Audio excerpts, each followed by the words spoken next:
Welcome to the Afghan Diaspora Policy Forum third conference for 2021.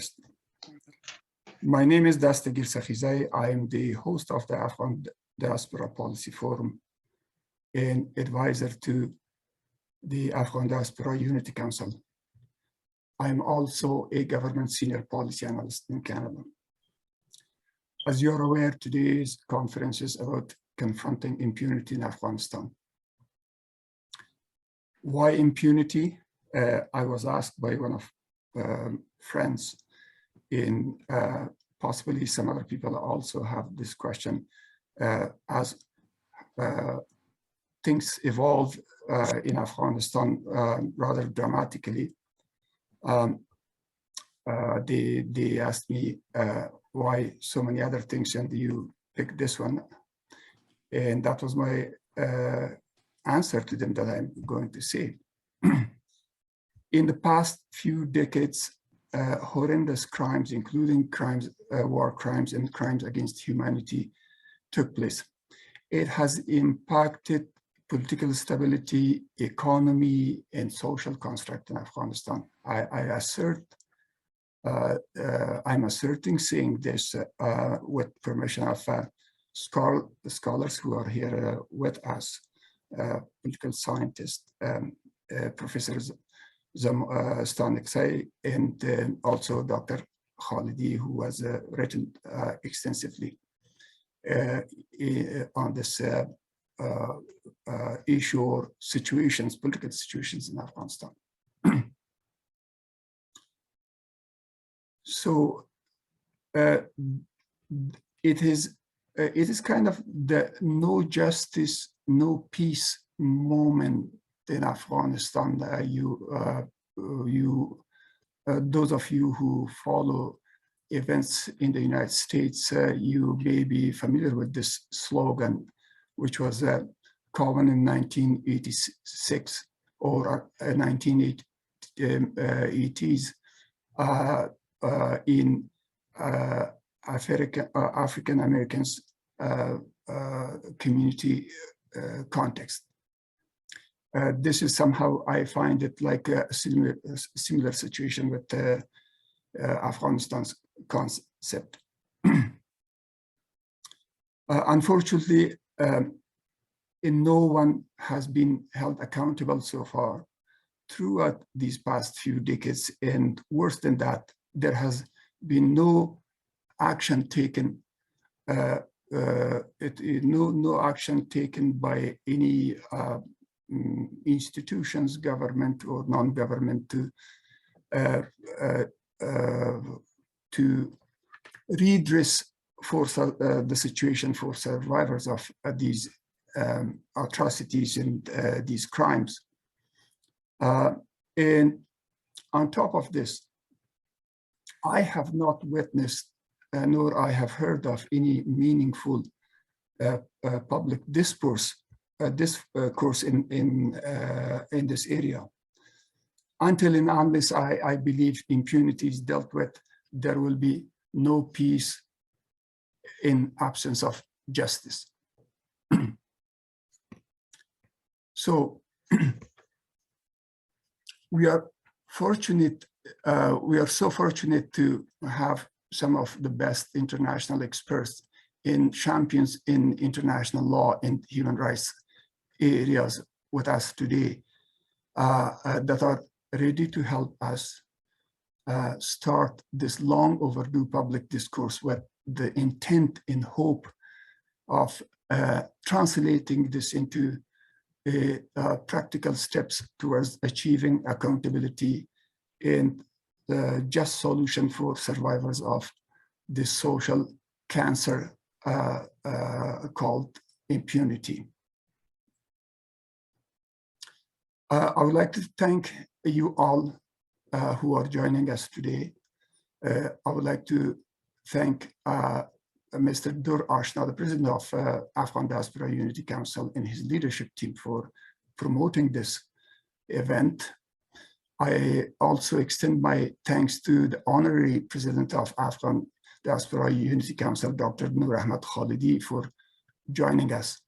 I would also like to thank all guests for joining us today, including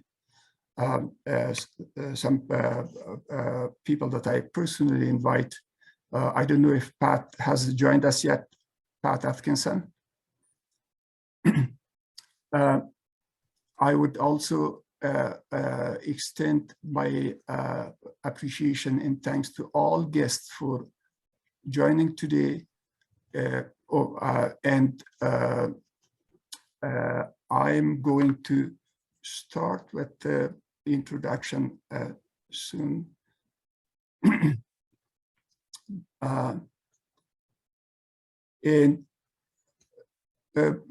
By the way, I wish to thank and appreciate all three speakers for graciously giving us their time.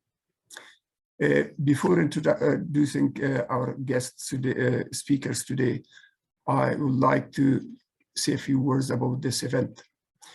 It's anticipated to last for 1 hour, roughly 1 hour and 45 minutes, plus minus some minutes, depending on how the discussions go from there. And we have three guests, starting with Alex Neve as the first speaker. He will be making introductory and kind of warming up remarks to get us prepared for the second speech, which will be delivered by Amanda Ghahremani. In Afghan language, we say Amanda Ghahremani. And if you know this, the meaning of this word, which is her last name, it's heroism and championship. And I will get back to this later. Now, I would like to start with Alex Neve. He had a very exciting and meaningful activism life in the area of human rights for the last 30 years. He's currently a senior fellow at the Graduate School of Public and International Affairs at the University of Ottawa, an adjunct professor at two universities, Faculty of Law at the University of Ottawa and Faculty of Law at the Dalhousie University. His accomplishments are numerous and tremendous. He has got the highest award in Canada, which is the Officer of Order of Canada, and he has a similar award from UK. That's Jubilee Diamond. I have forgotten the name, but it will come to my mind. His work has been enormously inspiring, and I can attest to this, my own experience when over 20 years ago, I met him and we started doing some human rights work in Saskatchewan, while it was directed and organized by the head office in Ottawa, where Alex Neve was the General Secretary of Amnesty International in Canada for 20 years until last year. So I have the pleasure and honor to meet him and be friends with him since those 20 years that began with my human rights work a little bit here and there in the province of Saskatchewan. And he has also done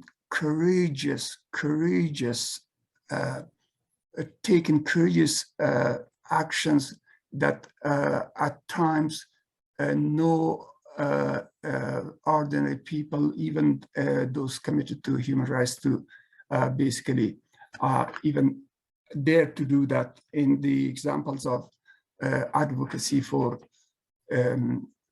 Omar Khadr, that's a known face in Canada.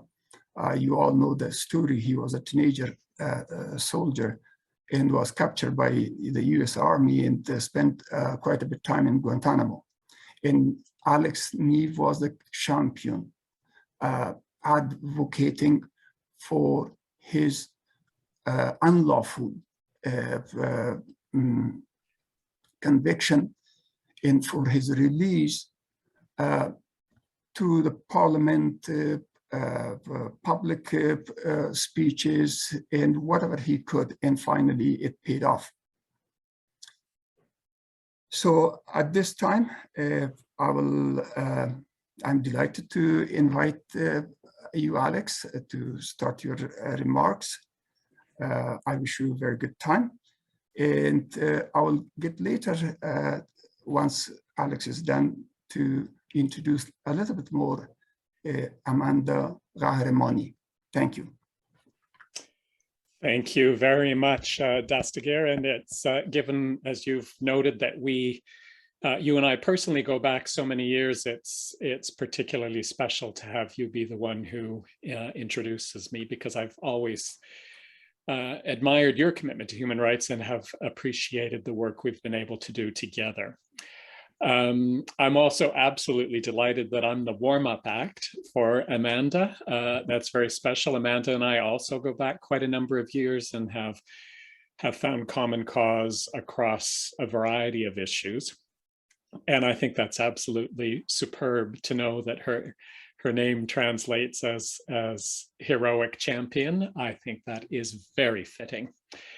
So good evening. I'm assuming everyone's more or less in an evening time zone now, but morning or afternoon if people are joining in other time zones. And thank you for this opportunity. And I feel like I really do need to begin by sharing my sense of solidarity with the Afghan community. I know this is it wouldn't even be adequate to begin to say that this is a difficult time. And I can only imagine all of you, family, friends, colleagues who are in Afghanistan and for whom you must be very worried about safety and well-being. So I certainly share my solidarity with you. When Dastagir and Amanda and I first began talking about holding this event, certainly we knew this was going to be a difficult time because the transition to out of the international presence in Afghanistan was already known, and certainly the increased rise in activity and strength of the Taliban was very obvious. But I don't think in those early days, at least, any of us imagined that things were going to spiral downwards and unfold as quickly as they have. So on to my opening remarks, which I'm going to speak in much more general terms about impunity and the struggle for justice. And I'm delighted that we have Amanda who will be picking it up and digging in much more substantively. I'll begin by noting a key date, and that's 2003, which many or all of you will know. That's the year when the government of Afghanistan acceded to what's known as the Rome Statute. And that meant that the country was submitting itself to the jurisdiction of what at that point in time was still the very newly established International Criminal Court. It was, to say the least, a truly historic moment, and my learned colleague, international criminal justice lawyer Amanda Ghahramani, will take more time to reflect substantively on the consequences of that and what has happened since, and what the ICC offers now in 2021 as Afghanistan once again finds itself at a deeply troubling human rights juncture. But do know this, it was and remains truly significant that Afghanistan took that step in 2003, and here's why, which I expect and hope will be a fairly obvious statement, and that's the following. Impunity, which Dastagir referred to several times in his opening comments. Impunity is one of the most formidable barriers we face to human rights protection, and that's anywhere and everywhere, and certainly including Afghanistan. And that has been the case not just for years and decades, but for centuries. And it is as true in Afghanistan as it is in Myanmar, in Colombia, in South Sudan, for Indigenous peoples here in Canada. In fact, name any of the world's most wrenching human rights crises over the years, and an odious, impenetrable cloak of impunity that protects the wrongdoers will be readily apparent. And that's because we have lived in a world in which those individuals who are almost certainly the planet's most heinous criminals have consistently been the ones least likely to face repercussions and to be held accountable for the horrific crimes that they have orchestrated, facilitated, authorized, commanded, assisted in, or directly carried out. I'm, of course, talking about those who are responsible not for beating up one person in a back alley brawl, but for overseeing the relentless, brutal torture of hundreds of people. I'm talking about those who do not sexually assault one woman, but unleash a campaign of systematic rape that targets thousands of women and girls. And I'm talking about those who do not simply murder one person, but through unimaginable wave after wave of killing, carry out genocide intended to exterminate and eliminate an entire people. We have not lived in a world where those despicable criminals have been at the front of the line of those facing justice. Quite the contrary, we have lived in a world in which they have not even been in that line. They have won wars, they have overthrown governments, they've achieved and held on to power on the backs of those crimes. They have amassed fortunes and enormous economic benefit on the backs of those crimes. And for far too long, this world of ours has accepted that that's the accepted status quo in Afghanistan and elsewhere. Not without exception, such as the Nuremberg trials that held some Nazi war criminals accountable in the years immediately following the Second World War. But until recently, those exceptions were very, very few in number. Even when a leader who was responsible for genocide, crimes against humanity, war crimes, was deposed or pushed or encouraged to step down, even at that moment, justice did not follow. At the time when it might seem most viable, even then, justice has been nowhere to be seen. Instead, the focus was usually on negotiating some place of comfortable, even luxurious refuge for the deposed dictator or the exiled general, often in the south of France, untouched by the courts and able to enjoy the millions of plundered and embezzled dollars that they had squirreled away. So was it any surprise that human rights violations, including those violations that amount to what we often term mass atrocities, genocide, crimes against humanity, war crimes, continued apace in all corners of the world? Why would that not be the case? If impunity rather than justice reigns, if there is nothing to lose and everything to be gained by committing those crimes, what is there to deter génocidaires and perpetrators of crimes against humanity and war crimes? That's not to suggest that impunity is the sole cause of or obstacle to human rights protection. Clearly not. Human rights violations are committed and tolerated. They are aided and abetted for many reasons, including greed, geopolitics, history, culture, traditions, misogyny, racism. Simply individual personalities are in the mix. But even with all of those other factors, impunity is inextricably intertwined and certainly does nothing to dissuade abuse.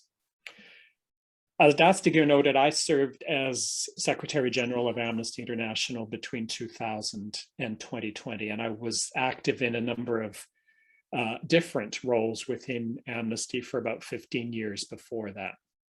And consistently over those 35 years, no matter the human rights case or issue we took up, our campaigning and policy recommendations, which of course most urgently were about freeing a prisoner of conscience, ending torture, stopping an execution, finding someone who had been disappeared, always went on to demand that there be thorough investigations leading to those responsible being identified, charged, and brought to trial in fair proceedings that meet international standards.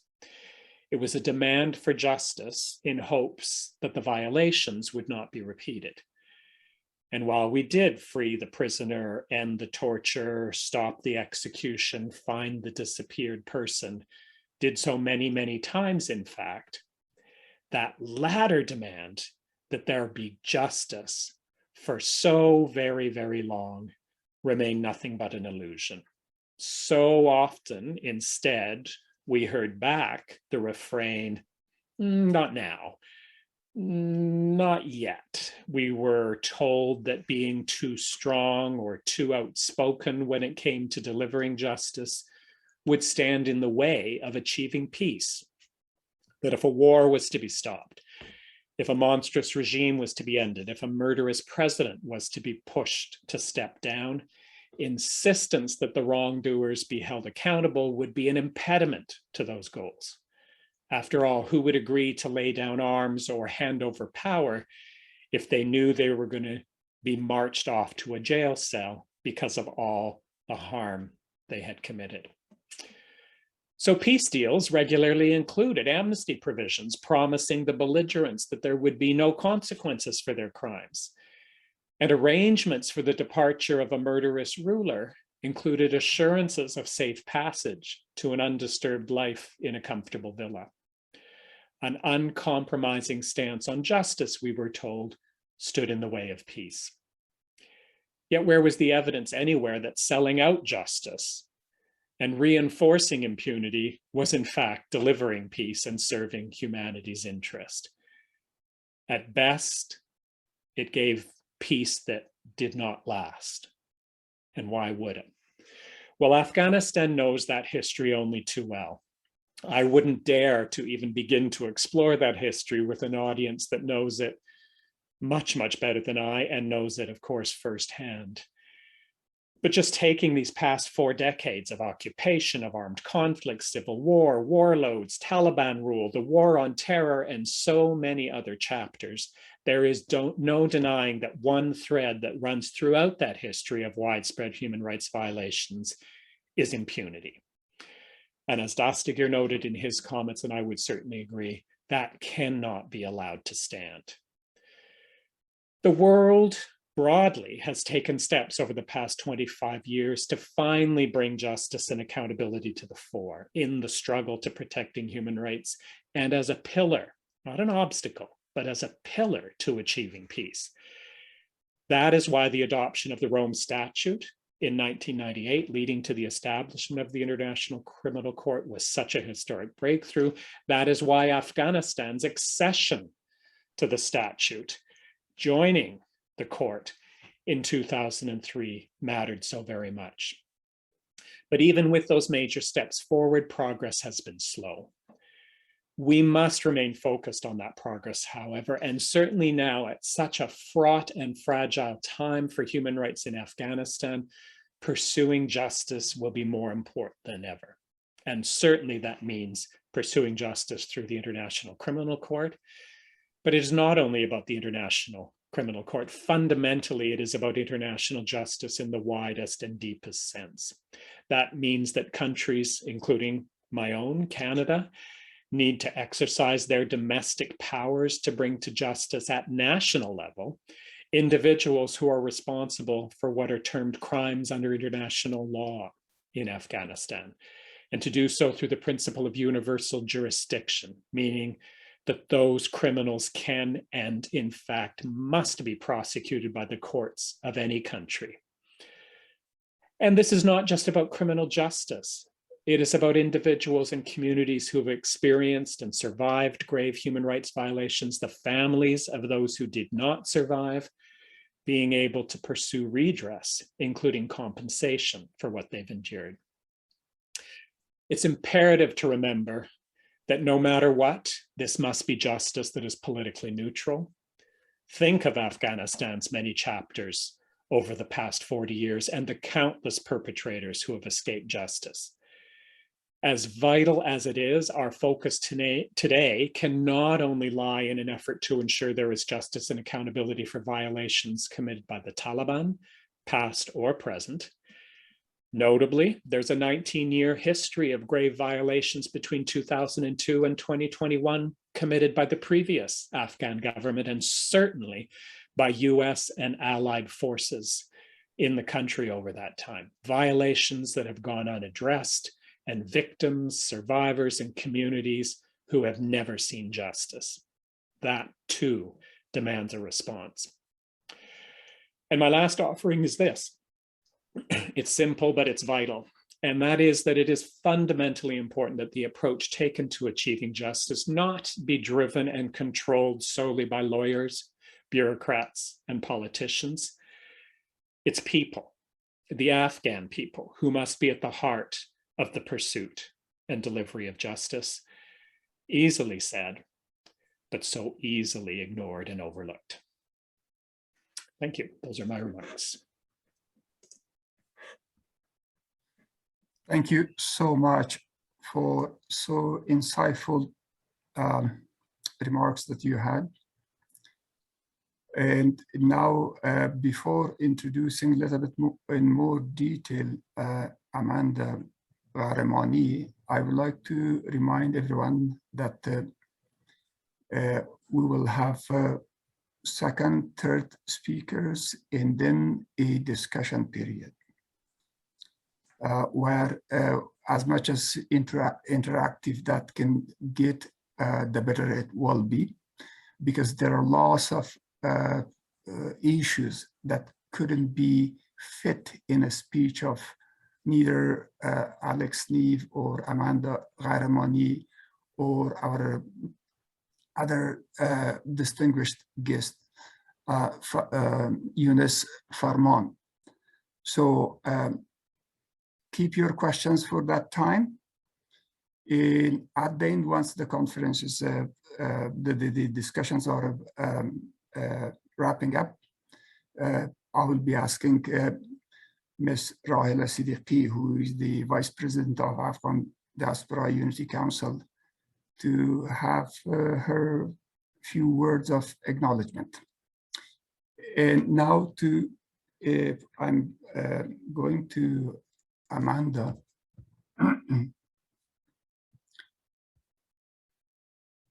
With Amanda, I could start with saying, first of all, Amanda, you are making history with us by being the first female keynote speaker in our conferences. That there have been many, not within this Afghan Diaspora Policy Forum, but generally the conferences that Afghan Diaspora Unity Council has organized in the last 2 years.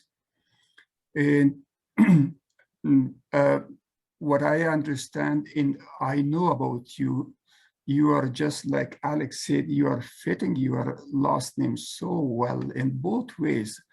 You have been on the path of Gharemani or Kahramani or heroism, and you have already achieved championships in so many ways. Notably, what I could remember vaguely, that at the end of 2019, it was December, the Canadian Lawyers magazine noted that Amanda Ghahramani was nominated as one of the most influential lawyers in Canada for 3 years in a row. After 2019, since COVID-19 tyranny started, I haven't followed much news about Canada or other things than COVID and then now Afghanistan. So that is so rich. And I must say, she is the shining and rising star in the lawyers community of Canada and beyond, as far as I know about her. And we are so grateful to have you as a guest, as a keynote speaker in starting this work with us. I know you are going to focus on specific details, expert opinions, and that would be so educational. I'm so ready to learn a few more things that I have never heard before. And I'm pleased to invite you to take the floor. Thank you. Thank you so much, Dasagir. And thank you everybody for having me. And I do hope that this is the beginning of many more women speakers here. I think we have a lot of very interesting and valuable things to contribute. So I'm very happy. I'm very happy that you invited me to join and that I could be here. I want to recognize and echo Alex's words of solidarity, and I also share those. And I really do hope that for all of you, especially those of you that have family in Afghanistan, that everyone is safe and secure. I know that there are so many dire and immediate needs right now for your community, and those are very serious. But I do think that this issue of impunity and accountability is an important one, and I think it is a timely one. So I'm very happy that we're able to be here together to speak about this and to discuss these issues together. Thank you, Alex, so much for such inspiring remarks about the importance of justice and the need to eradicate impunity. For my part, as an international criminal law expert, I've been asked to share my thoughts on the prospects of accountability, specifically at the International Criminal Court, or as I'll refer to it, the ICC, for atrocities committed in Afghanistan. And I thought it would be most useful for me to complement Alex's eloquent and thoughtful remarks by being very practical and providing, concrete information on both the opportunities, but also the limitations of accountability in this context. So I'll be dividing my talk into 3 sections. First, I want to provide just a brief overview of the ICC system as a whole. Second, I'll provide a summary of the current ICC investigation into Afghanistan and where it stands at the moment. And finally, I thought I would end with some thoughts on possible accountability avenues beyond the ICC system. Alex made reference to one of those, which is universal jurisdiction. So I'll talk a little bit more about that, as that is my area of expertise as well. So I'm also really interested in hearing your thoughts and your questions. So I'll try to keep it short and sweet and leave as much time as possible for an interactive Q&A. So let's begin with an overview of the ICC system. The International Criminal Court was established through its founding treaty, which is known as the Rome Statute. This statute outlines how and when the court has the authority to investigate and prosecute a case, and it sets up a procedure for initiating such an investigation. There are roughly 6 main criteria for the court to have jurisdiction over an international crime, and I'd like to go over those 6 criteria with you. First, either the perpetrator must be a national of a country who has signed the Rome Statute, or the crime must have at least one element committed on the territory of a country who has signed the Rome Statute. So in the case of Afghanistan, the country has indeed ratified the statute. Alex spoke of a very specific date. It's 2003, and this is when Afghanistan actually acceded to the statute. The second criteria is that the court can only examine crimes on the territory of a signatory country from the date that the country ratified the statute, the earliest being 2002, when the Rome Statute actually itself entered into force.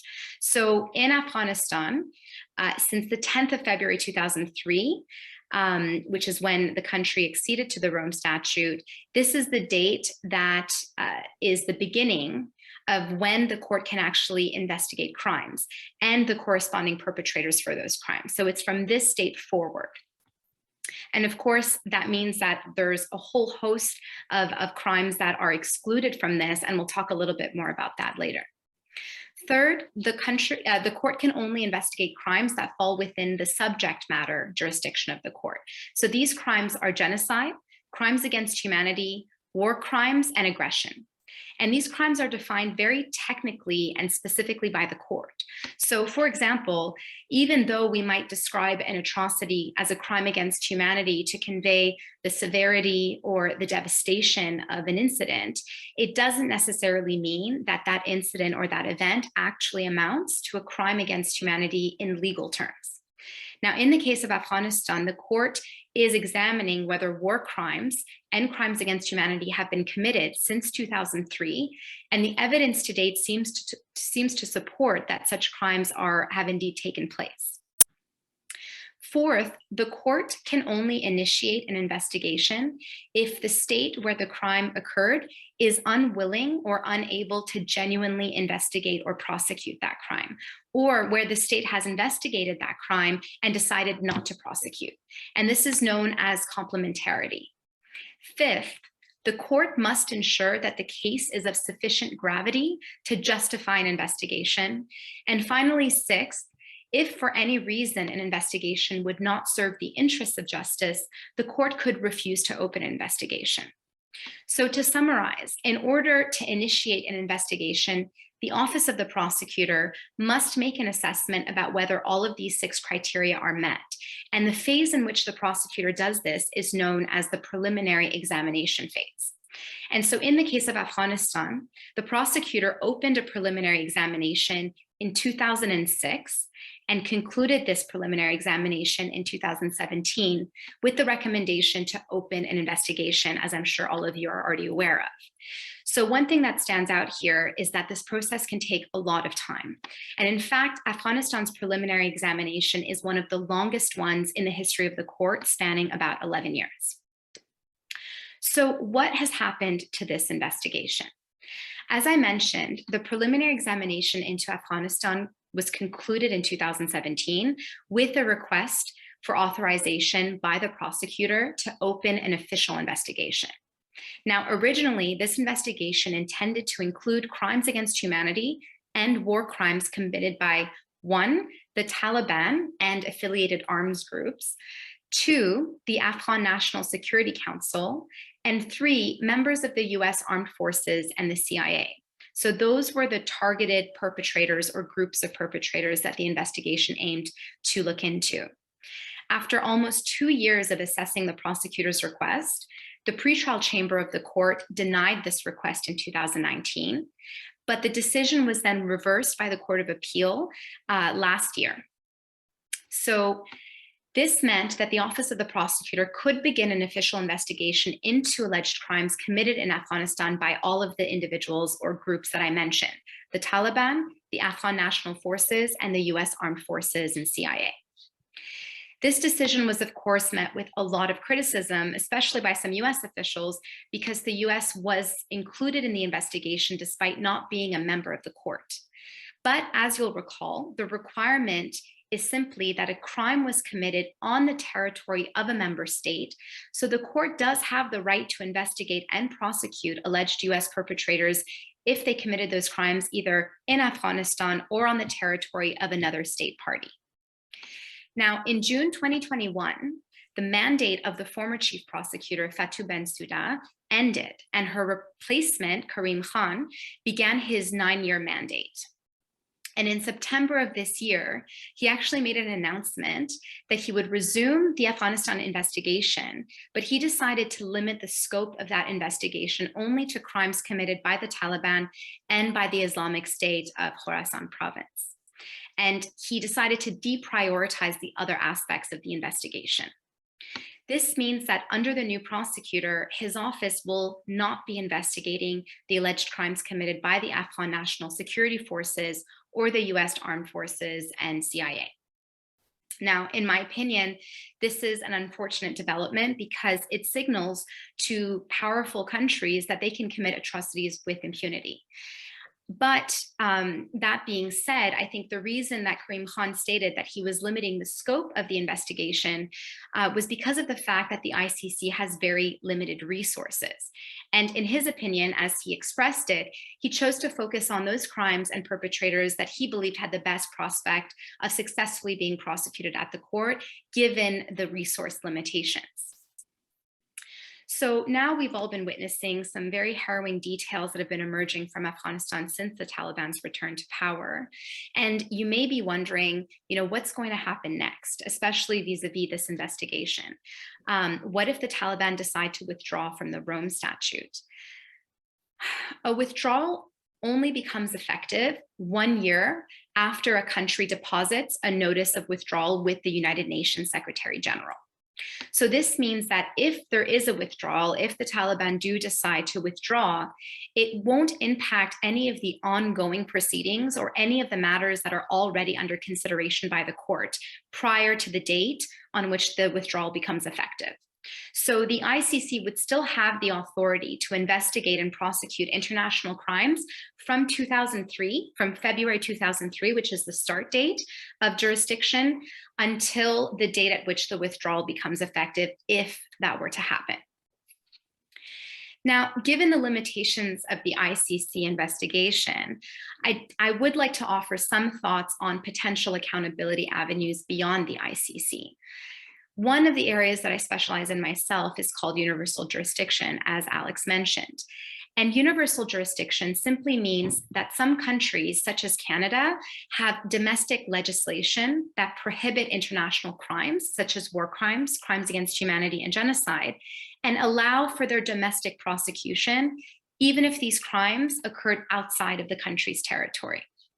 In the case of Canada, this means that local police, such as the RCMP, and prosecutors within the Crimes Against Humanity and War Crimes program can investigate and prosecute international crimes if and when an alleged perpetrator enters the country.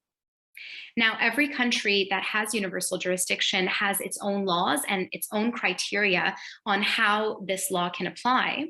But generally speaking, these laws offer an opportunity to victims and survivors, particularly those among the diaspora in certain countries, to help initiate investigations and prosecutions and to play a role in ending impunity for crimes committed in Afghanistan or other relevant countries. There are, however, still some limitations with this avenue as well. One significant limitation is the temporal scope of the laws. And what I mean by that is, how far back can we go to prosecute international crimes and their perpetrators under these laws? So as an example, if the ICC is only going to investigate crimes from 2003 onwards, can universal jurisdiction look at earlier crimes, such as those committed in the 1990s or even earlier?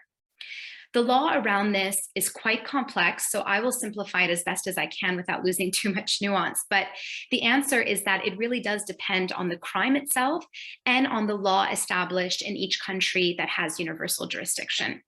In some countries, there are really strict timeframes under which crimes can be investigated.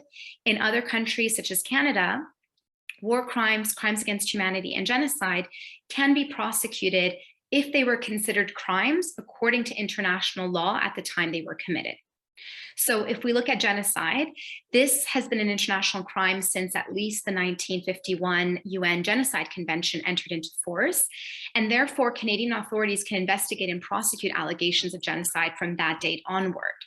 However, crimes against humanity were introduced much later and became a part of the international law with the establishment of special criminal tribunals and then the International Criminal Court. So for these crimes, we can't go back as far. But that just makes it very clear that it's important to get, tailored legal advice and to speak with a lawyer that specializes in this to really unpack the nuances of these legal issues and to really uncover what the true opportunities are in each country for using universal jurisdiction. But despite these limitations, universal jurisdiction offers really concrete opportunities for the Afghan diaspora to seek accountability. And with the change in government, there may be individuals who were complicit or responsible for international crimes, at least within the last 2 decades, that have now left the country. And this includes members of the Afghan National Security Forces and the previous Afghan government. As Alex mentioned, there are many different actors who have been involved in the different crimes and the different atrocities committed in Afghanistan over the last several decades. And this may open up an opportunity for some of those individuals who are most complicit or most responsible to be held accountable. Universal jurisdiction offers an opportunity to hold them accountable, especially now if the ICC is no longer looking into the conduct of some of these specific actors. In addition to universal jurisdiction, there are also other non-criminal mechanisms that may be of interest, such as Canada's Magnitsky sanctions. These sanctions offer an opportunity for the Canadian government to use diplomatic tools to either put pressure on certain government officials or to punish certain individuals who have been involved in gross human rights violations. But that is also its own complex system. So I'm happy to explore that more during the Q&A if it's of interest to everyone. So I'm going to end my talk here so that we have ample opportunity for the Q&A with all of our speakers. But I hope that my talk provided some concrete information and context around what type of accountability is possible for some of the devastating atrocities committed in Afghanistan, whether through the ICC or through other avenues. And although I try to be an optimist with this work, and I certainly have to be since it's the work that I do on a daily basis, and I'd like to think that it has an impact, I do want to stress that while there are certainly opportunities, these opportunities do come with great cost, and this includes psychological and community costs. Law is a very slow-moving process, and we don't always get the results that we want. So it's important for any victim or survivor or members of the affected communities, members of the diaspora, your group here today, to pursue these avenues, but also manage your expectations, because not everything is possible, but we have to have hope, and we have to move, even if it's slow, towards some form of accountability. And that's what lawyers like myself do. That's what Alex has been doing for many years, both with Amnesty and human rights groups such as his, and what he's doing today. So I hope that we can be of service to you. I hope that we can answer your questions. And I really do hope that we can help move this along to the best of our abilities. So thank you. Welcome, and thank you, Amanda, for such a rich speech that I'm struggling to digest things that you said before, and then I hear new things. So I will be looking forward to look at this video again and again. It has been very educational to me, and I could guess that my colleagues would also appreciate that very much. I have never been exposed to such kind of a situation where somebody was so intimately involved in the workings of ICC and get a sense of what is going on there, and particularly what is going on between ICC and Afghanistan. It's really disappointing to see a prosecutor do kind of cherry picking to limit the scope to Taliban. And this reinforces my previous suspicions that the ICC, under pressure of superpowers or big powers, usually catch small fishes, small guys, whether it's from Serbia or from African countries, anywhere. They don't have the, I think, the authority or the jurisdiction or the power, actually, to go after big fish, superpowers. In most atrocities and war crimes have been, that's my personal assessment, by big players. So, and thank you for letting us know or sharing your tips with us.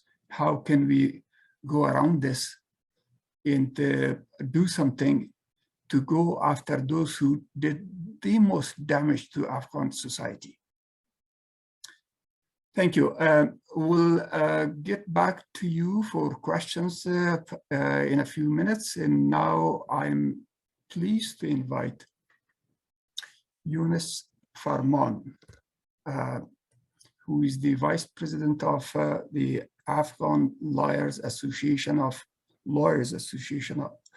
of Europe and a former ambassador. He was in Malaysia and South Korea, serving as Afghan ambassador to those countries. And they have done some work, and he's just going to focus on what concrete things they have done. And after that, we'll get to Q's and A's and discussions. Thank you. And now, Farman said, you are welcome to speak. Thank you, Dr. Safizeh. My best regards to the speakers and the audience. In my short speech, I will mention about the two different points. First, I would like to explain what the Afghan Lawyers Association in Europe have done regarding the violations of international law in Afghanistan. And after that, I will make remarks about the latest decision taken by International Criminal Court concerning Afghanistan, investigation in Afghanistan. And the last speakers make my job a little bit easy. Afghan Lawyer Association in Europe was founded in May 2009. The seat of our association is in Helmond, Netherlands. According to the Article 3, Paragraph 6 of the Association Statute, we support the realization of justice, rule of law, legality in the investigation of crimes. Regarding this task, since the beginning and any occasion of such violation, our association reacts strongly, condemning these atrocities by letter, communiques, protests, and other manners.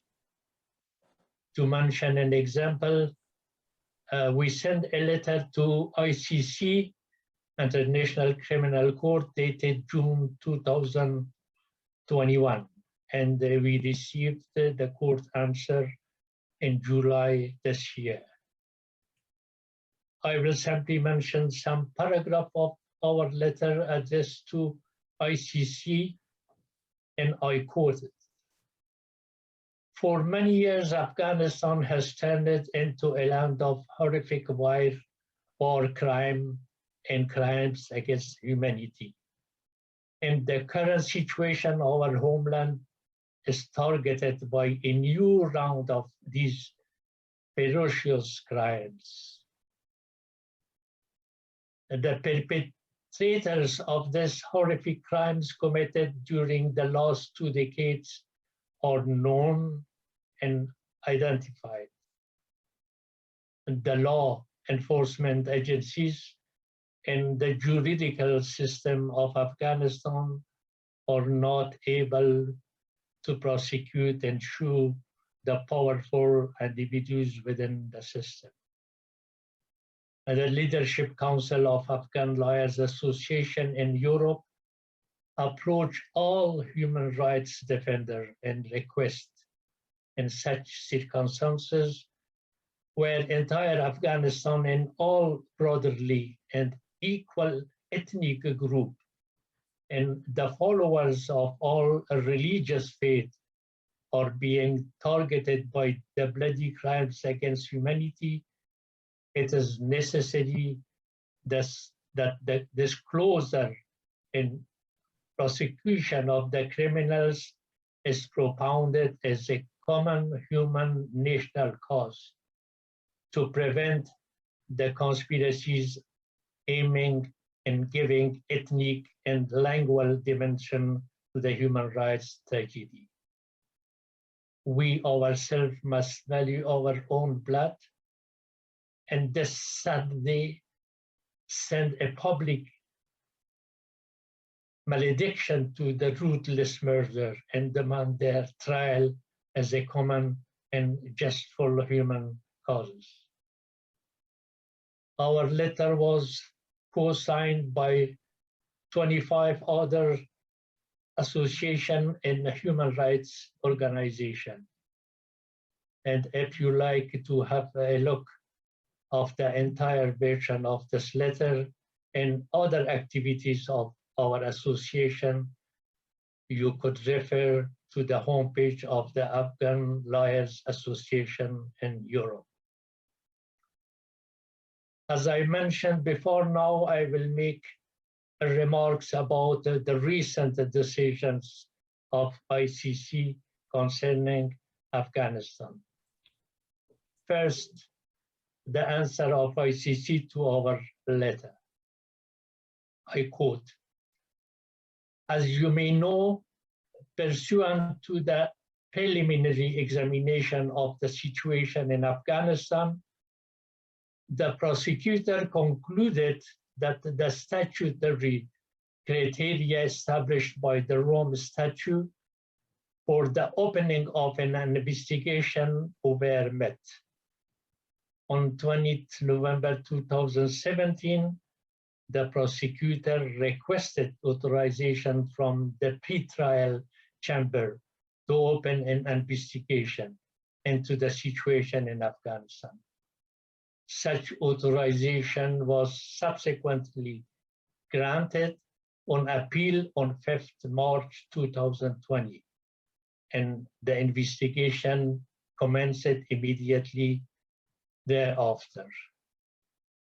The authorized investigation encompassed relevant crimes alleged committed on the territory of Afghanistan on or after 1st May 2003, the date on which the Rome Statute entered into force for Afghanistan, as well as other alleged crimes that have a nexus to the armed conflict in Afghanistan and are sufficiently linked to the situation and were committed on the territory of other state party in the period since 1st July 2002. End of quotation. The probe which was approved by judge was set to investigate offenses in Afghanistan committed since 2003 by Afghan government forces, Taliban, US troops, and intelligence agents. Amanda has cited all these organizations and said. The investigation was deferred the same years after former Afghan authorities asked it to take over the case. The ICC is a court of last resort, which only interferes if reported atrocities occur in countries that cannot or will not bring the perpetrators to justice. This is known as the principle of complementarity. On September 27th this year, following the application for an expedited order under Article 18.2, seeking authorization to resume investigation in the situation in Afghanistan, as mentioned, Amanda, prosecutor of the International Criminal Court, Karim Khan, made a statement. The tribunal wants to prioritize a probe into alleged US war crimes in Afghanistan and focus instead on the ruling Taliban and the Islamic State Khorasan. Karim Khan said that he has filed an expedited order to recommence the probe, citing concern that Afghanistan would no longer carry on independent investigation under Taliban rule. He adds, there is no longer the prospect of genuine and effective domestic investigation. He adds, there is no longer the prospect of genuine and effective domestic investigation. In his statement, Khan said, the Taliban takeover represented a significant change of circumstances regarding Afghanistan deferral request. And we know that Washington is not a member of ICC and made it clear that it will not cooperate. And this made it very difficult for the prosecutor to establish sufficient evidence to charge the suspect and advance the judicial procedure. But on the other side, Afghanistan has been an ICC member country since May 1st, 2003. Therefore, the court has the power to prosecute crime committed in this country without any selectivity. The tribunal had already spent over a decade investigating war crime in Afghanistan. Afghan human rights defenders want firmly that ICC should continue pushing forward the investigation. So we fully support reopening the investigation into crime by the Taliban and other forces in Afghanistan. The UN should also act by condemning through resolutions the war crime committed by the US and its allies in Afghanistan, and should initiate inquiries and prosecution. Afghan civilians have only known impunity, and this has fueled further crimes, especially against the most vulnerable. Thank you for letting me be a part of your meeting and giving me the opportunity to introduce you our association. And I thank you also for listening to my view and comments concerning Afghanistan and ICC. Thank you. Thank you very much, Mr. Yunus Farman, the former ambassador. This was very insightful. Even the letter wasn't too long, but it seems it has covered so many things. It's a legal language. I think in order to explain that, it could go to 10 pages to kind of regular people. So and now I just want to mention that Mr. Farman speaks better or more fluent French. So he was asking me if he can use that. I said, well, I'm sure there are two people who would like that. Alex and Amanda can get into conversation, both knowing English, French, but nobody else will be knowing what you are saying. So in that sense, we are when we are moving to discussions, if there are any questions that, even though somebody's asking Mr. Farman to answer that question, if it's about ICC and general some aspects of the topic, I would ask the two other speakers to jump in and to explain more if needed. Thank you. And now we are moving to discussions. So questions.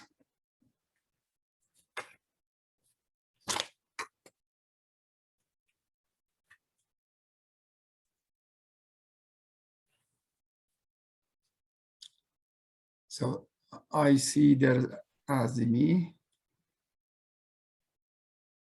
This one. I'm looking to find who else is there.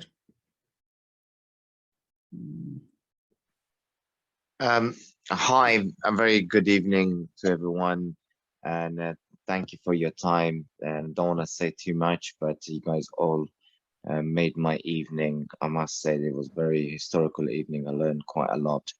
I'm Said Ashim Azimi from London. Graduated from Oxford University, but in in IT, and mainly in artificial intelligence.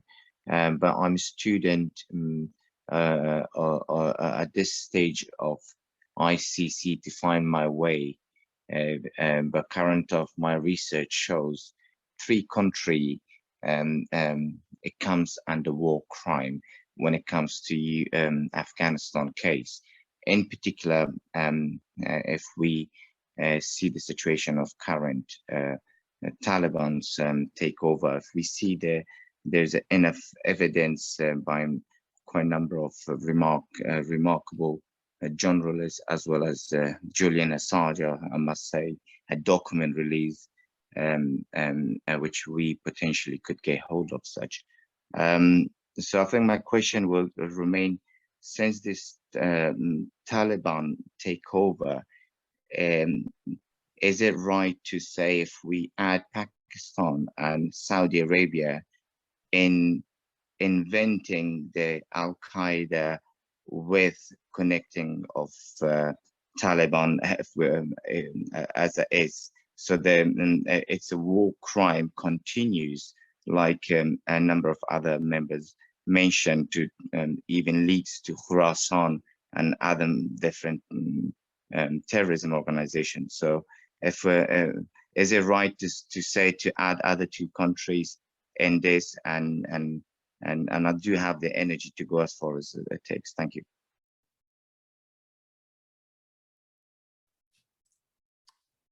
So Alex, you want to take a? I'm happy to Okay. provide some comments, but Alex, please do jump in at any point if you would like to add more.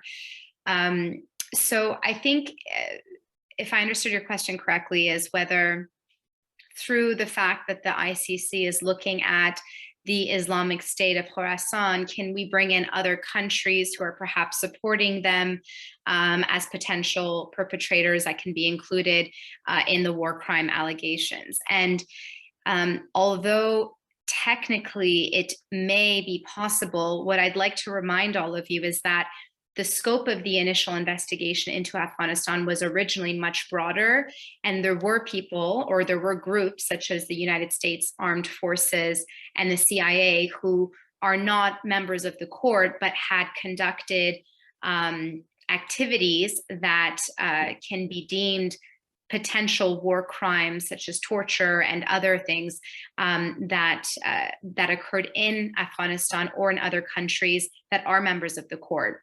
And so that is a very kind of direct and clear target. There is a lot of evidence supporting an investigation into the US Armed Forces and the CIA. And because of a combination, I believe, of political pressure, the geopolitics, and we can't divorce this court from the fact that the court can only survive if states support it, including states such as the US, even though they're not members of the court. So there's always going to be a geopolitical element to some of these decisions. But the second big issue is the resources of the court, and the fact that this investigation would have been quite extensive. It was looking at many different types of conduct over many different geographical areas within Afghanistan from 2003 onward. And so what the prosecutor did was a strategic prosecutorial decision of narrowing the focus of the investigation on specific crimes, specific perpetrators that the office of the prosecutor believed they had at least sufficient evidence or information on that they could potentially mount a prosecution, and to eliminate some of the other groups that detracted from it because of a lack of resources or because of the potential, diplomatic, geopolitical fallout.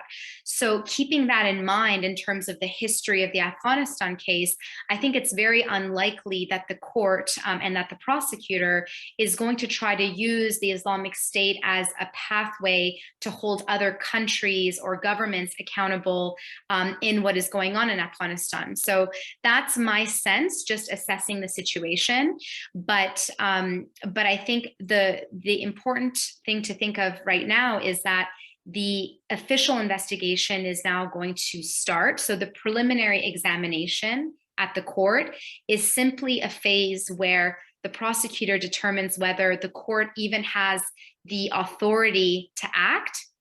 Now that they've decided that they do, the official investigation is the phase in which the analysts and the investigators at the court are going to not only receive information, but also actually carry out investigations. And depending on what they uncover, what information they get, that is going to dictate what the investigation ends up looking like, who ends up being targeted, who ends up being included in that investigation, and so forth. And so there's still a lot of opportunity, and so many things can change over the course of the next several years that are going to solidify what this investigation will look like. And as I mentioned earlier, it is a very slow-moving process, so it will likely take a lot of time to build those investigations, to build a case against specific perpetrators. And so that's something that we should be looking out for. Dr. Khalidi. Thank you very much, Mrs. Sakhidi. And I would like to thank all of the speakers, Alex, Amanda, and Mr. Farman, for their insights on a very important subject, which is justice, impunity, and accountability on behalf of those who were committed, the crimes committed in Afghanistan since Afghanistan joined Rome Statute in 2003.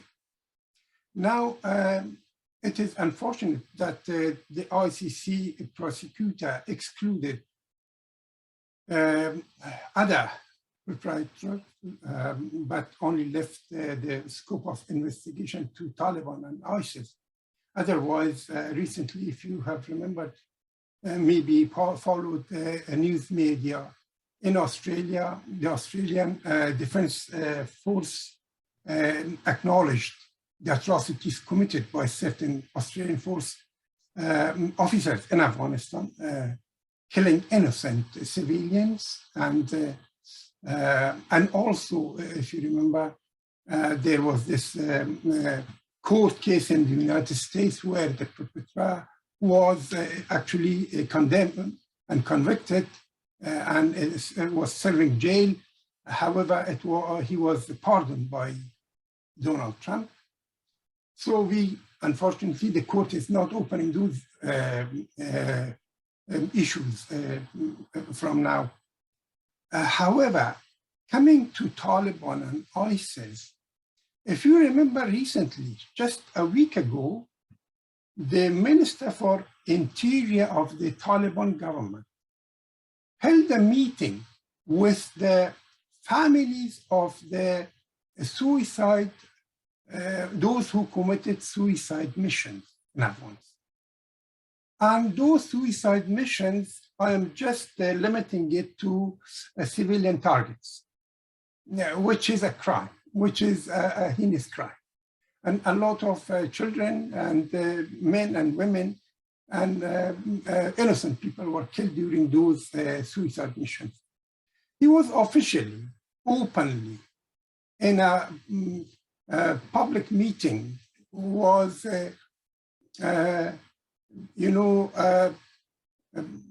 was appraising and providing financial support to the families of those those who committed those crimes. Now, is this something that ICC would be able to look at? Because this now comes to a state sponsor kind of before the Taliban were a group of a terrorist group, was considered, as a terrorist group. Now they are in government. So this is now a state sponsor who glorifying suicide missions on civilian targets. Is this something that ICC could look into that? Mr. Alex or Mr. or Amanda, if you could please let's have your views on this. I'm going to defer to Amanda, whose international criminal expertise surpasses mine.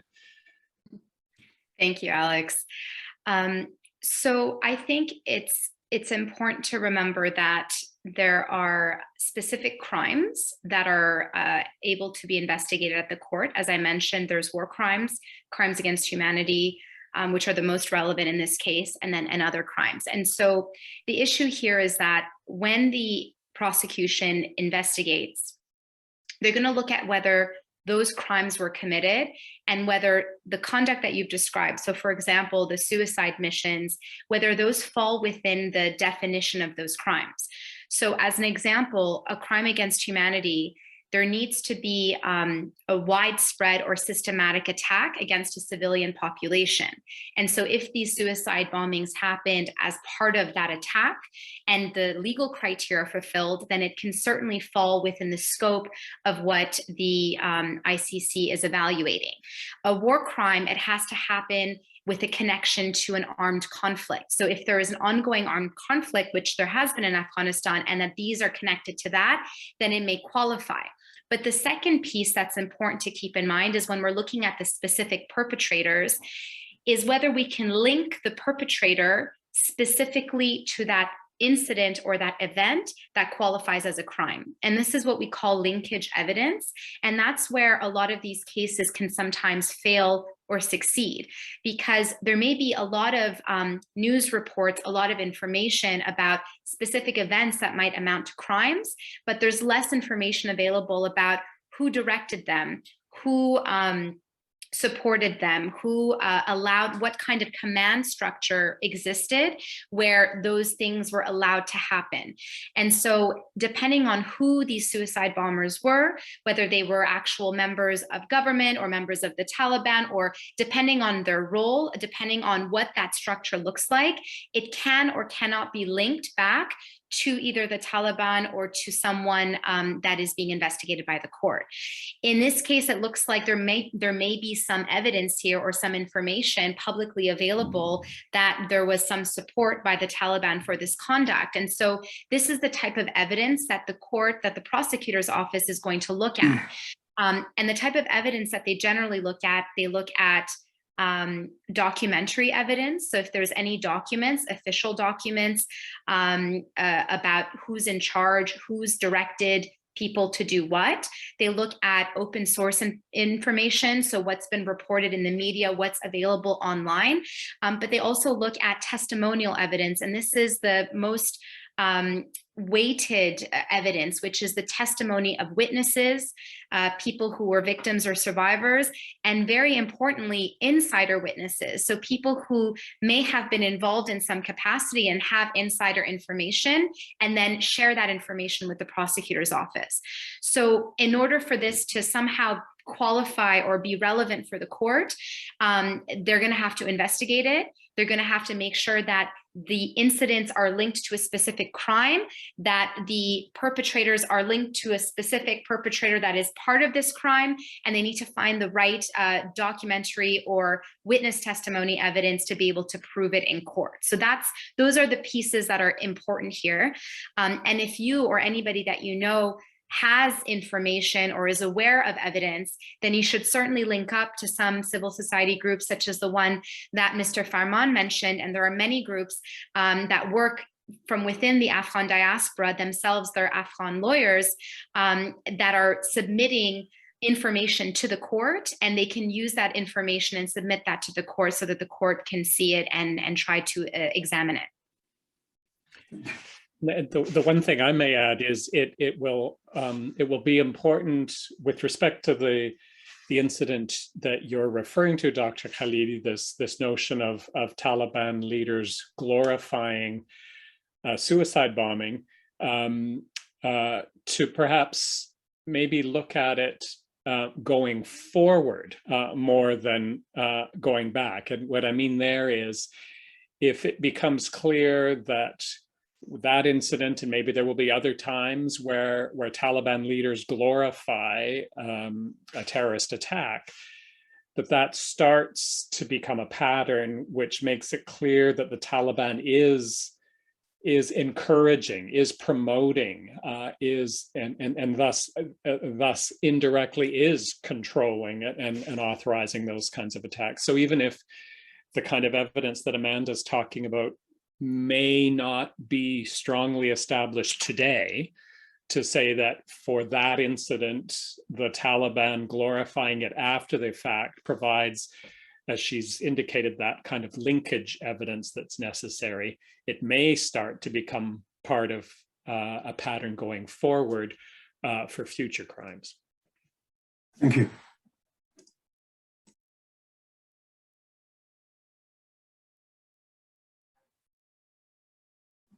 You're on mute, Dastagir.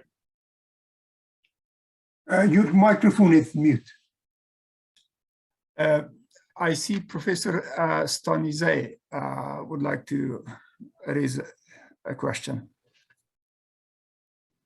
Good evening, good morning, and whatever else applies to wherever you are. I'm not sure whether this is critique, comment, or a question, but I will throw it at all the three speakers and take your pick. I'm astounded by the use of the word international law when the internationality of it is questionable, since member countries have the right, or at least have allowed themselves to opt out from being members of ICC. And I don't know what's in the acronym ICC, but there's something like we don't see eye to eye in that ICC because there is, I think the culprit, at least with the understanding of how it was announced, was impunity. But I think equally significant is the immunity from prosecution, especially in respect to the superpowers, and I mean the United States, where whenever it signs an agreement with most of these countries, it includes immunity from prosecution for American soldiers. And therefore, that too brings it back to the question of, is there really an international law? Or are we just fooled by the jargon that the wording covers those who have the power? Yes, Dr. Khalidi mentioned the rewarding and honoring of the suicide bombers, which is really shameful for something like this to happen. But we had many other incidences, such as the use of the depleted uranium, such as the term of the enemy combatants, and many other terminologies that were deliberately leaving loopholes for the powerful to sort of impose this cultural relativism, whereas Mr. Sekhizad pointed out earlier, is that when it applies, it often applies to the less powerful, to some African dictators here and there, maybe a few nations here and there. But I think in a lot of ways, the superpowers have played hand and glove in a lot of these international crimes. And the reimposition of the warlords on the Afghan people 20 years ago is a case in point, where the Americans, both the CIA and the military intelligence, played hand in hand with some of these warlords who committed crimes against humanity. The Dashtilaili massacre, the Taliban that were killed in the trailers, and many of the others there are so many cases. So I'm kind of losing faith in what is called an international law, because justice and morality are both made subservient to the wording of language that is then applied selectively.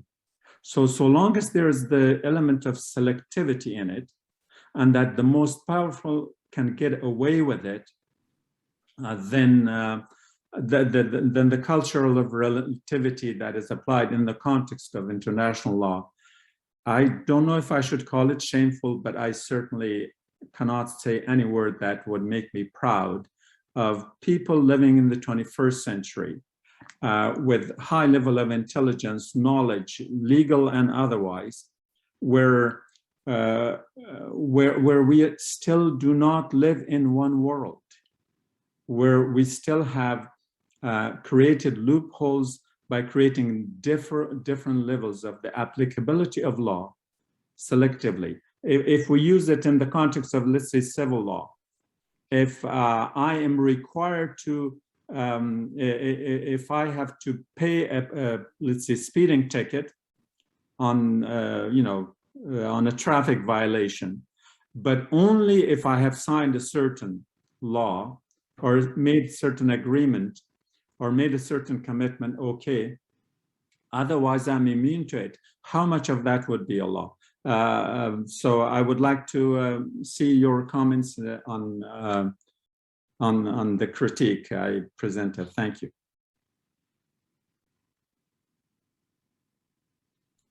Alex, I don't know if you'd like to go first, or I'm happy to speak. You go ahead. I'm sure I've got some things to add as well. Well, I just wanted to say that I think that you've really put your finger on the pulse of the ongoing debates that we have as international criminal lawyers, as international lawyers, international human rights lawyers, which is the central problem, and that is that international law is itself a tool of power, and it has been created by powerful states. It's an order that is by consensus, and therefore it's law made by states for states.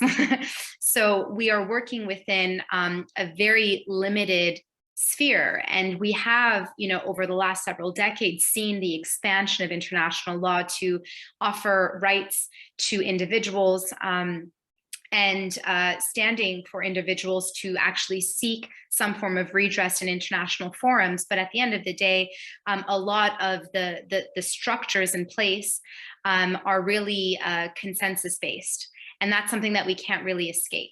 And that's been a big problem for a lot of the work that people like Alex and I have been involved in. And you see that today in Canada in many ways, and internationally. So, my own commentary on this is simply that I hear you and that I agree with you, and it is a big problem. At the same time, I think those of us who have chosen to work in this space, what we've acknowledged is that some justice is better than no justice. And so how do we use these tools that we have? How do we improve the tools? How do we push for structural changes so that we can slowly eradicate the imbalance? But also, how do we use the tools that we have to at least help and support and work towards some form of justice or some form of accountability where opportunities do exist? And that's where we have to be strategic, and that's where we have to use the tools that we have. So that's my perspective as someone who works in this space, but I'm sure Alex has a lot more thoughtful things to share about it too. Well, we are of a mind, and like Amanda, I too hear and agree with you, and I think you have quite eloquently summed up the constraints, the limitations, the critique of the court that has been there since the beginning, and in some respects has grown with time.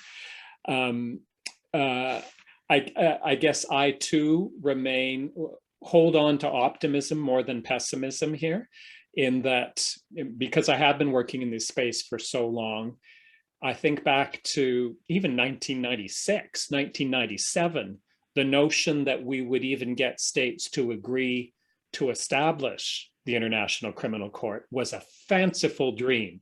Those of us working in advocacy were told that it was a ludicrous dream. It would never happen, but it happened. You're quite right to point to the fact that many of the most powerful states are not only are they not supportive, but they're actually hostile to the court. I mean, the US under some administrations has been incredibly hostile. But think of the 5 permanent members of the UN Security Council. 2 of them are on board. The United Kingdom and France are, yes, granted, that's not the United States, Russia, and China, but they're not insignificant countries. So step by step we get there. Yes, many have opted out, but 100, what's the latest count, Amanda? 120, 122 or something states have ratified or acceded to the statute. That's 2/3 of the world's governments. That's not insignificant. It's going to be a long and slow process, and I think we're all going to have to continue to remain very vigilant to all of the considerations you have pointed to. Those are all the ugly ways in which politics challenge and undermine the court all the time. But I think if we keep focused on this notion of step by step, let's keep moving forward. As Amanda says, some justice is better than no justice, and some justice is a lot more justice than we used to see in the past. Yes, if I may also, John, a short comment from my side also. I agree with what you said, but the might is always right, yes. Until now, of course, we have to fight that the right will be might. That's a very long struggle. We should go in that way, yes, you're right. But unfortunately, now the might is right, yes. Thank you. Professor Stonis, do you have a follow-up question or? Well, I just want to say that I appreciate your responses, but this is just probably one of the few cases where I wish I weren't right, but what can we do? So now I'm moving to Dr. Munir Ahmad. Is there anyone else that I haven't noticed? Please raise your hand.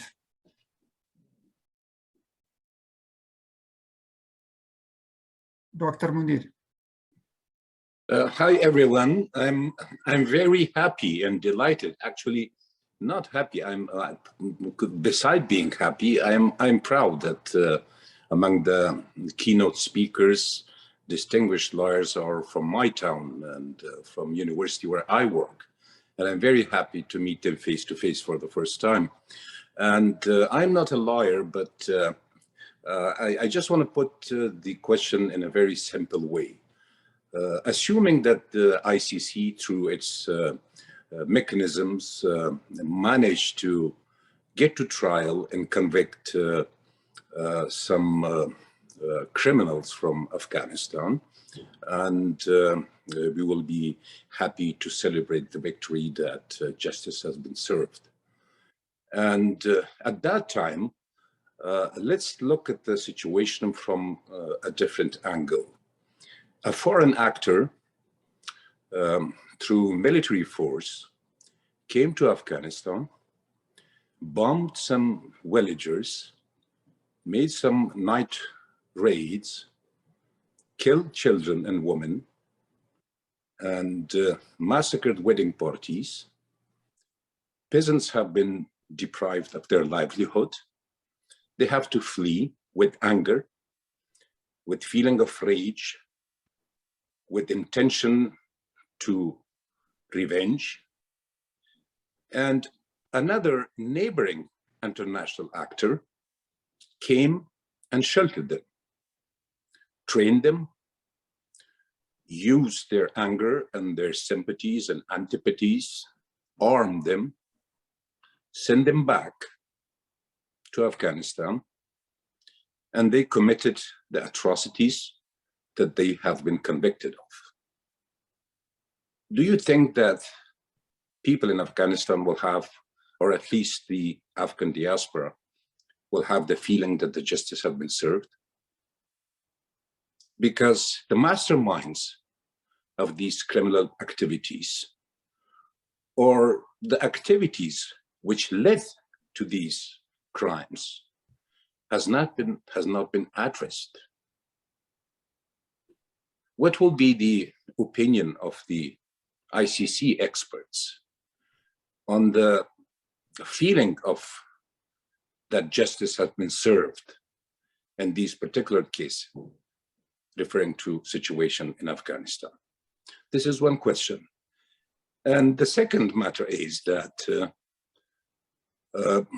in present situation in Afghanistan, the people who came to power by force, they deny any civil norms and standards of governing. They are not even ready to address the obligation of Afghanistan toward UN treaties.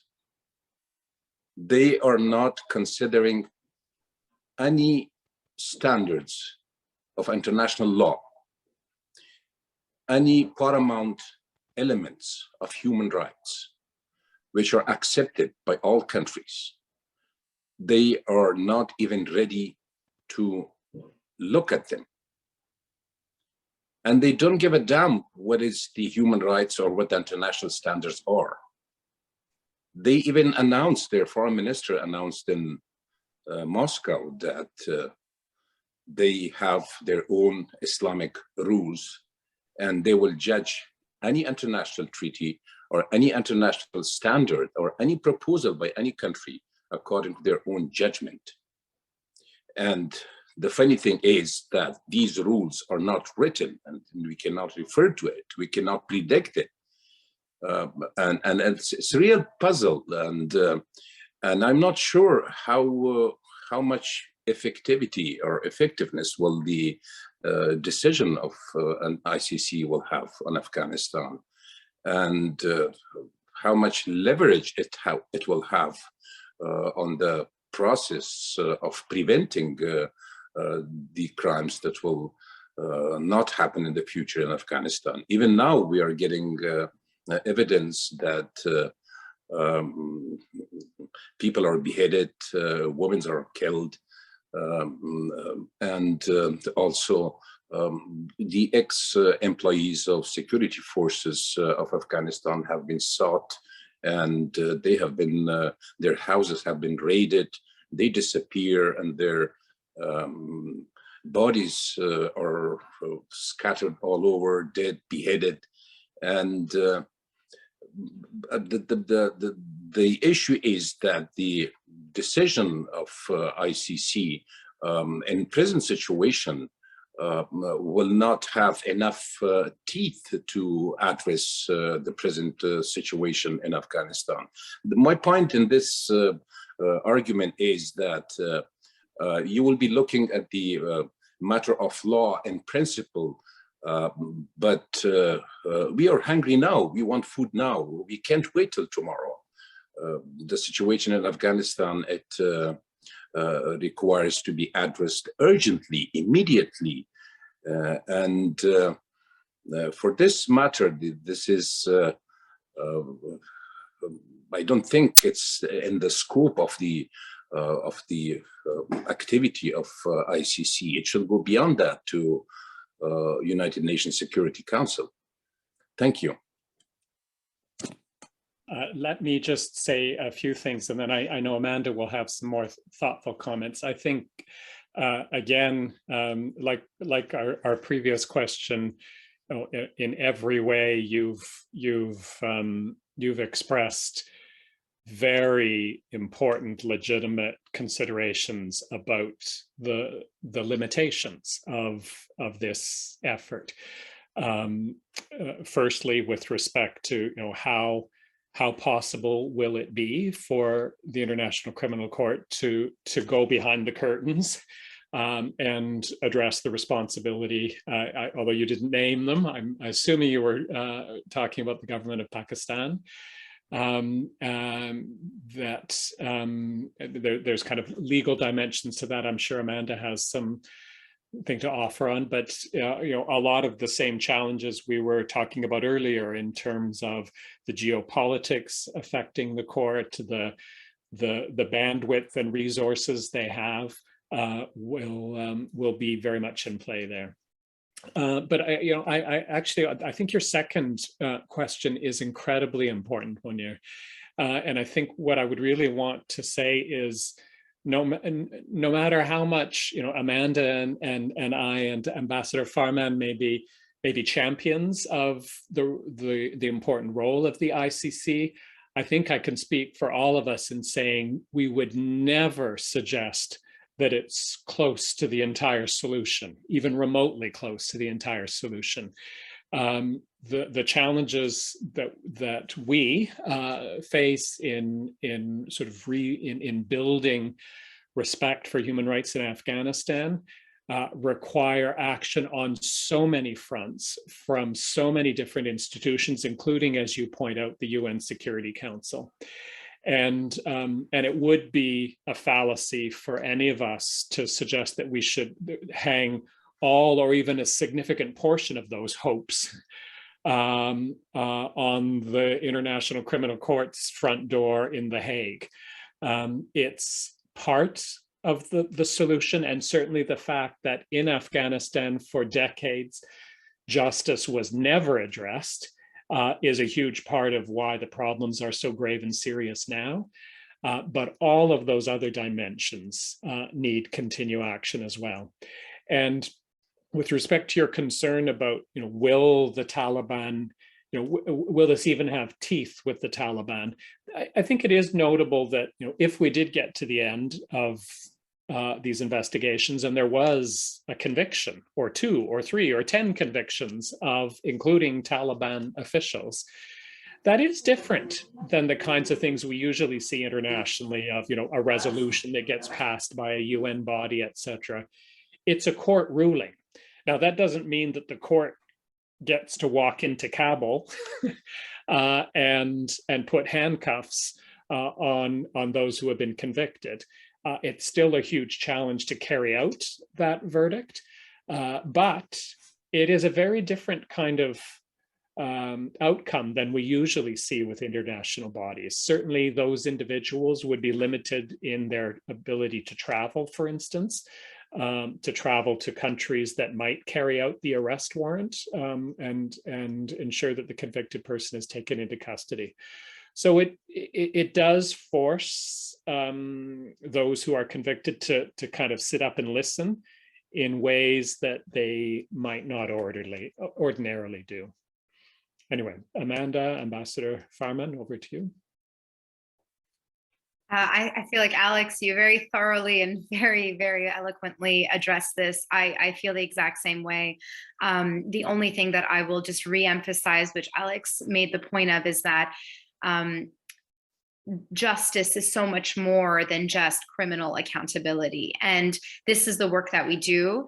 The goal is to have a deterrent effect to the extent that it can, but it's only one piece of a much larger sphere of effort that we need to engage in. And that's how any type of change, any type of social movement, anything that we want to change, it has to happen on so many different levels. So I agree completely with everything Alex has said. I hear you, and I agree that it is it's so little, and it often comes so late, that accountability piece. But without it, we can see, what impunity does. It reinforces a lot of these criminal actions. Impunity allows things to deteriorate. And as Alex mentioned, looking at the situation in Afghanistan today, we can draw some lines back towards so many things that have happened over the last several decades and even earlier. And the lack of accountability has allowed them to continue and grow in these very devastating ways. And you see this in a lot of other countries. So I agree with all that has already been said. And it's not going to be the only solution, but it's just one avenue and one way that we can try to push. And that's what we're here to do. Thank you very much. Anyone else wishing to raise a question? I don't see anyone. I will ask a kind of easier question. And I'm sure Amanda can help sufficiently.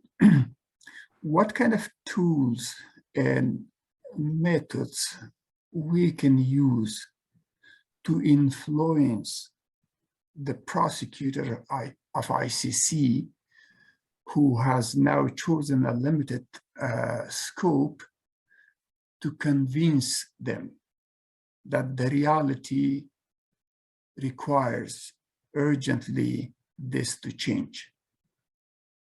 Like petitions, letters, what tools would you recommend, and would that have any effect? Is your question to change the scope of the current investigation so that other actors are included? And besides, we can offer that what can civil society help? Yeah.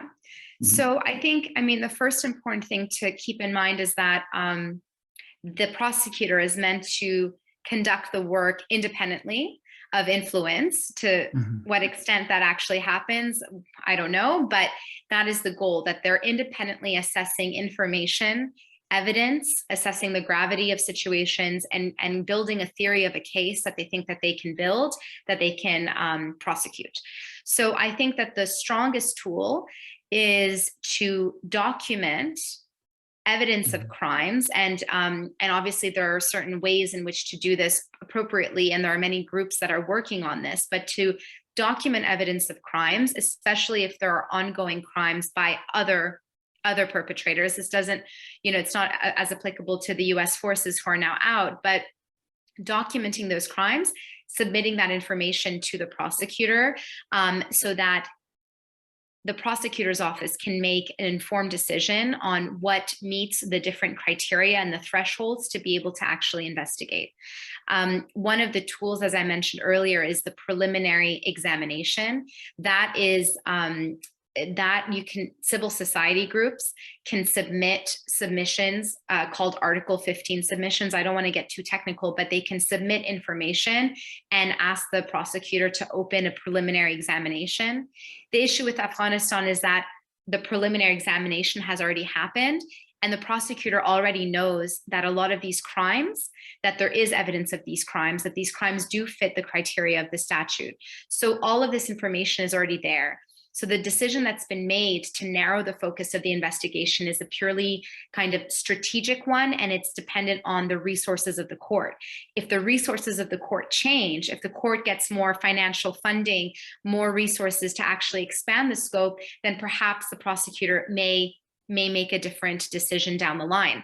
And the prosecutor did leave the door open, and he did say that if new information comes to light or other information comes to light that shifts that strategic focus, that he would be more than willing to do that. And so I don't think that that's maybe a helpful answer, because it's really hard, but I do think that civil society needs to stay engaged with the court, follow what the court is doing. There are groups, there are lawyers that are working to build evidence, to collect evidence, to preserve it in a way that can be submitted to court.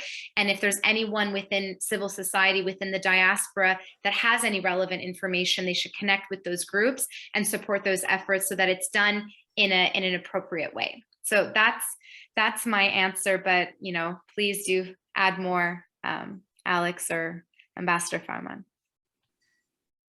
No, I think you captured it very well, including, there's that sensitive consideration here about the independence of the prosecutor that's in play. I would note that, so Amnesty International did speak out about the prosecutor's decision, and that was unusual for Amnesty for exactly that reason, that Amnesty and other organizations that work closely and have been very supportive of the court do want to be very respectful of the prosecutor's independence. They made quite a strong statement of concern. They did urge the prosecutor to reconsider his decision. I think largely because they felt it important to go on the record and are concerned of it not just sort of hanging there as something that doesn't get addressed as an area of concern. So I suppose something, I don't know, Dastager, if you were asking, you asked what can civil society do? I don't know if you were thinking in particular of the Diaspora Council, but you may want to have your own consideration, discussions as to whether the council similarly might want to at least go on the record publicly. I think there's, Amanda would know more than I, but I'm sure there are other organizations that have also made public statements. So there's probably a lot of really helpful information you could draw upon. There's lots out there that would give you a guide as to how to do so in ways which nonetheless do respect the role and office and independence of the prosecutor, but that may be an option for you to consider. On this, Ambassador Farman wants to say something. I would like to thank you. That was very interesting response. I got what I needed. The tools or the methods within the civil society context. I got the answer. Thank you very much. So now, first of all, I want to thank you all three speakers for giving us your time. Alex Neve, Amanda Kahramani, and Yunus Farman. Thank you very much. And now I ask Rahila Siddiqui, our Vice President of the Afghan Diaspora Unity Council, to have her few words of acknowledgement. Thank you, Dr. Seb. Thank you to all our panelists, our great panelists, I would say, Mr. Alex Neve, Amanda Kahramani, and Mr. Yunus Farman for their very valuable and rich insights. I learned a lot, and I think this is the start of our struggle, lobby, and advocacy. Thank you to each and every one of all our participants for joining us. We hope this event has helped to increase our understanding of how to really deal with our situation and those of our nations that they have been affected by war and face this human rights violence, and to really see that how we do increase our lobby and advocacy to make more awareness of those who are decision makers of ICC, the International Criminal Courts, lawyers, people like yourself, Amanda, and Mr. Alex. You're really the expert and the assets to be with us for our continuous struggle and advocacy. As a development practitioner myself, I can see that how our people are suffering and what an injustice and what a vulnerability. How can I say? Dealing every day with people, I'm really hopeful that when I'm alive to see these justice comes through and these victims of war have been compensated. With that, I would also like to, thanks to our great moderators, Dr. Saif Dastagir Sakhizai. He has been always excellently moderating and finding people such as yourself to come on board and help us and be with us, to give more awareness to our people. And I really realized that, and as Maliha Jan Shirzai also highlighted, our people needs really in our language to understand that, oh, there is some places that they can bring their voice.